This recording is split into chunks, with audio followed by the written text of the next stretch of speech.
Hello, trip മേക്കറിൻ്റെ പുതിയ വീഡിയോയിലേക്ക് എല്ലാ സുഹൃത്തുക്കൾക്കും സ്വാഗതം. ഇന്നത്തെ ഞങ്ങളുടെ യാത്ര കൊല്ലത്തുള്ള നെഹ്റു പാർക്കിലേക്കാണ്. ഇത് കൊല്ലം പീരങ്കി മൈതാനത്തിൻ്റെ ഓപ്പോസിറ്റായിട്ടാണ് വരുന്നത്. നെഹ്റു പാർക്കിൻ്റെ അങ്ങേയറ്റത്താണ് ശ്രീ ടി.കെ. ദിവാകരൻ സ്മാരകം സ്ഥിതി ചെയ്യുന്നത്. 1976 സഖാവ് ടി.കെ. ദിവാകരൻ അന്തരിച്ച സമയം ഇവിടെയാണ് അദ്ദേഹത്തെ അടക്കം ചെയ്തത്. അതിനോട് ചേർന്ന് അമ്മ എന്ന് പറയുന്ന കാനായി കുഞ്ഞിരാമൻ്റെ പ്രതിമയും ഇവിടെ കാണാൻ സാധിക്കും. ഏതാണ്ട് ഒരു 10 പതിറ്റാണ്ട് കാലത്തോളം കാട് കയറി കിടക്കുകയായിരുന്നു.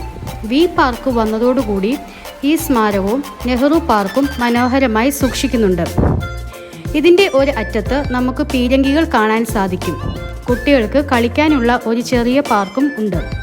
മുതിർന്നവർക്ക് പാർക്കിൽ നടക്കാനുള്ള വാക്ക്വേയും കുറേയേറെ ഇരിപ്പിടങ്ങളും ഇവിടെയുണ്ട്. ഇവിടത്തേക്കുള്ള എൻട്രി തികച്ചും സൗജന്യമാണ്. വൈകുന്നേരങ്ങളിൽ കുറേ നേരം ഫാമിലിയായി സ്പെൻഡ് ചെയ്യാൻ പറ്റിയൊരു സ്ഥലമാണിത്.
പുതിയ സ്ഥലങ്ങൾ പരിചയപ്പെടുവാനും സന്ദർശിക്കുവാനുമായി ഞങ്ങളുടെ video watch, like, share and subscribe ചെയ്യുക. വീണ്ടും കാണും വരെ നന്ദി.